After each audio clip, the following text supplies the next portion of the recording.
I'm Calvin Chapman with the Hgptv Sportscast. Good evening. The Noble House Goals Galore Indoor Hockey Championships saw more high-scoring performances on Wednesday evening as the Bounty GCC men and the Pizza Hut GCC ladies both made their first appearances with convincing wins, while the Pepsi Hikers continued along their dominant road to the top of their table. The always entertaining Pepsi Hikers strolled to a 17-12 victory over Saints Hockey Club New Tricks in the opening men's match of the evening.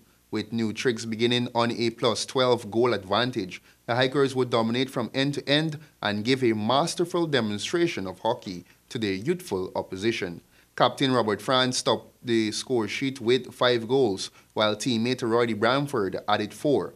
Randy Hope, Jamar Drasana, and Andrew Stewart with doubles each and singles from Colonel Haywood and Rayon Branford rounded out the scorers for Hikers.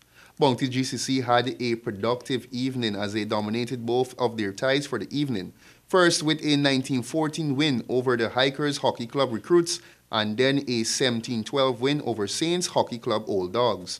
Bounty captain Kevin Spencer was their main marksman of the evening with 9 goals in the 2 matches, while Mark Sargent put in an entertaining performance with several solo goals. The young old Fort Warriors created the upset of the evening in their men's clash against then veteran GCC Vintage, with the Warriors enjoying a handicap of 20 goals in their favor to the Vintage 6. They would need to use their youth and speed to hold their experienced opponents to less than 7 goals per half. Goalkeeper Paul Andrade produced a stellar performance for the Warriors, as Vintage saw several shots being saved, each escalating the volume of the keen Warriors supporters.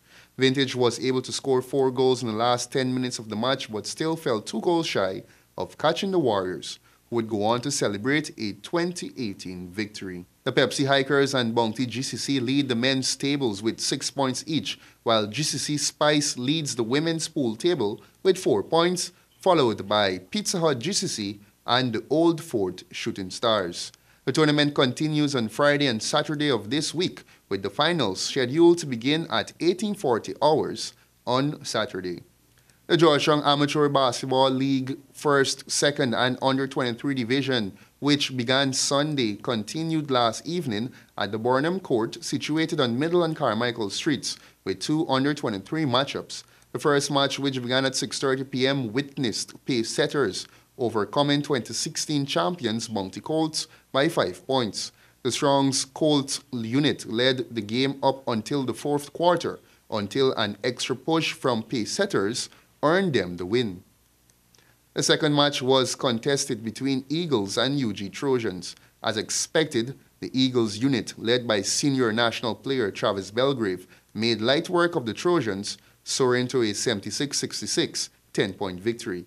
Belgrave led Eagles with a game-high 27 points, supported with 20 points from his teammate Shamar Huntley.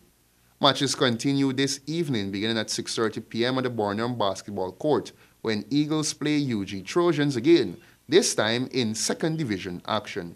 Meanwhile, Nets will battle the competitive Pleasance Guardians team from 8:30 p.m. in 1st Division action. In the DIGICEL Schools Football Championship, the finals of the East Coast Zone has been decided following Annandale Secondary School's triumph over Golden Grove Primary Top and Buxton Youth Developers getting past Bladen Hall Secondary 2-0 in the 2nd semi-final to book their spot in the final, which will be played tomorrow Friday at the Better for Acton Community Center ground. On target for Buxton in the 70-minute matchup were Alblami Robertson, who netted in the 40th minute. Well, I feel very proud, not only for me, for my community and Buxton youth developers. Adio McCalmont netted 3 minutes later to double Buxton's lead.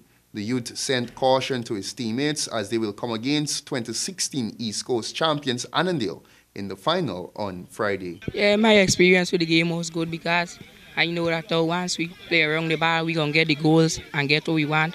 But the most important thing I want, the discipline, them step up their discipline and so. Guyana under 17 in a bid to bounce back from their first round 20-run loss to Windward Islands in the regional under 17 fifth over tournament currently being played in Trinidad and Tobago had over 5 hours of their second match washed out. The regional under-17 title is the only elusive title for men's cricket in Guyana.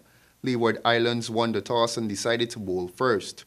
When the rainfall came, the score was 29 for 1. Alex Algu had been dismissed for 3 runs while Junior Sinclair and Sachin Singh were at the crease in the Brian Lara Cricket Stadium.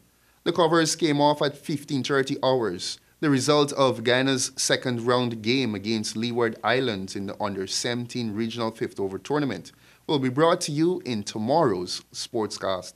And that's all we have for you now on the HGP Sportscast. It's now back to you, Javon.